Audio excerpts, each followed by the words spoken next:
I was an excellent student at the University of Pennsylvania, but I was, in the beginning, I was not a good experimentalist in organic synthesis. And instead of blaming my inability, I started blaming the state of the art in organic synthesis at that time. Why is organic synthesis so esoteric, so complicated, and it doesn't work most of the time? Isn't there another kind of organic synthesis which is, of course, always needed for sure?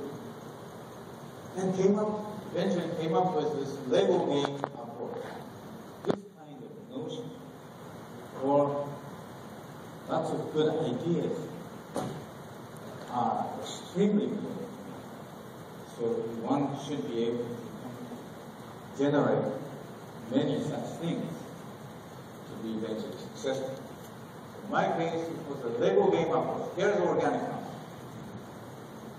representing many millions of organic compounds. Where methanol doesn't have carbon, R1 and R2 are carbon groups.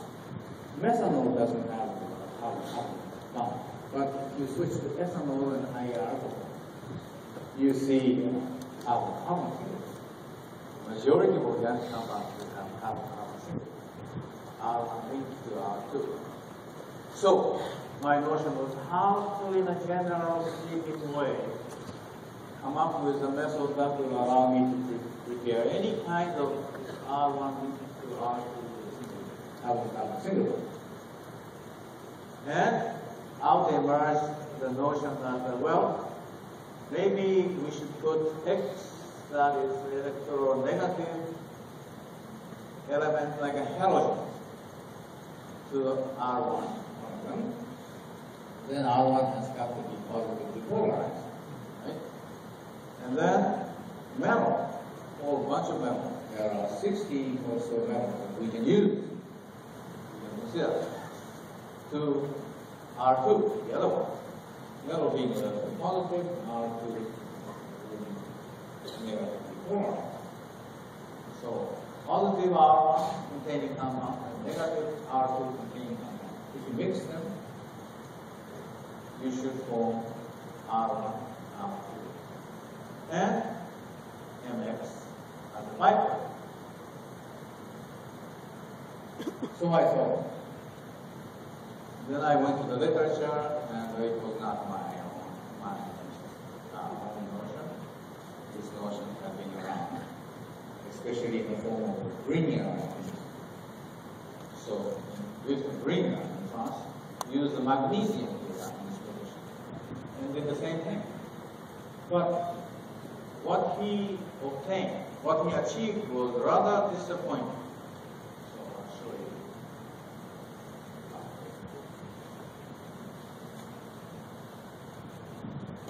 With the Grignard magnesium in this position, what you can do is just this. In other words, these are about 10 representative kinds of organic groups linked to metal. The same organic groups here are linked to electronegative halogens.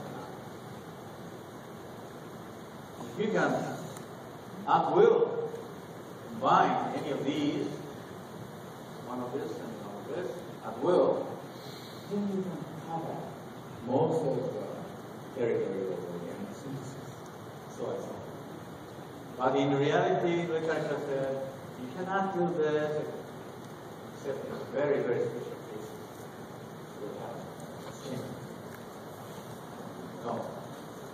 But so when carbon into X is sp3 type, alkene, such way, then you can achieve, in some cases, some good results, but in most cases, disappointing, dirty reaction, appeared by elimination processes and so on.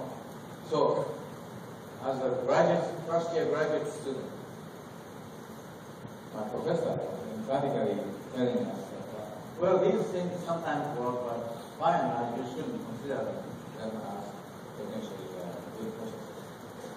Okay, now to make a long story short, this is what we, as a result of our own development, our own meaning, my own group, Suzuki's group, and other groups over the last almost 40 years. But luckily I foresaw this kind of picture. So this is a picture that the Nobel Foundation recognized as being a case. And today, many of us, including myself, have begun claiming that this cross, palladium, especially palladium, we want to establish cross-coupling to be historically the most widely applicable method for the synthesis of organic chemistry, exceeding all of linear chemistry put together. So we are very, very proud of that, and we highly recommend everybody's use of it. It's very useful. It doesn't work in every case. There are some nasty ones.